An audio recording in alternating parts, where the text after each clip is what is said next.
Eh bien salut tout le monde, donc aujourd'hui on se retrouve pour une nouvelle review, la review de la US M9 Bayonet.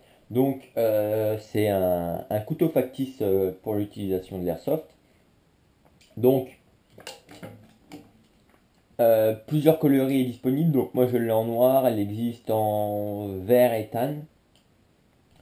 Donc voilà, composé en deux parties, donc le fourreau et la baïonnette. Donc pour le fourreau, on a une partie ici en plastique dur, donc pour ranger la baïonnette. Ici avec quatre petits passants, donc par exemple pour mettre des petites sangles pour accrocher autour de la jambe. Ici on a un petit scratch pour maintenir le manche de la baïonnette. Et ici on a un petit clips pour mettre autour de la ceinture ou autre. Donc voilà, c'est fixé par deux petites vis.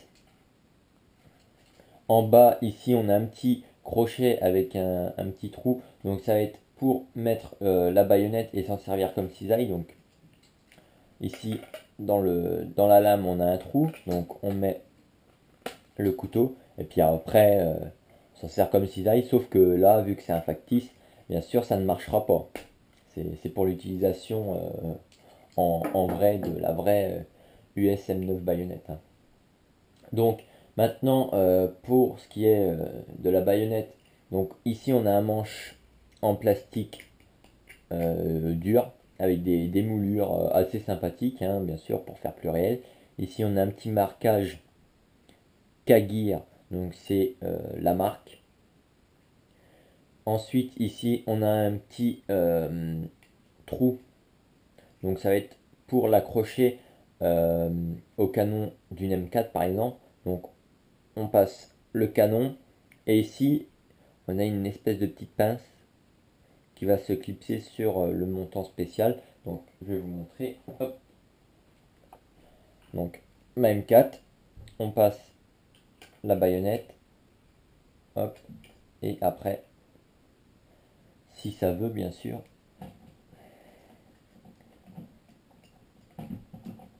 s'accrocher. Alors ça ne veut pas, évidemment. Voilà. Et voilà, donc maintenant la baïonnette est mise en place sur la M4. Donc sur la plupart des M4 ça va. Sur les M4 CQB ça ne va pas vu que le canon est plus court.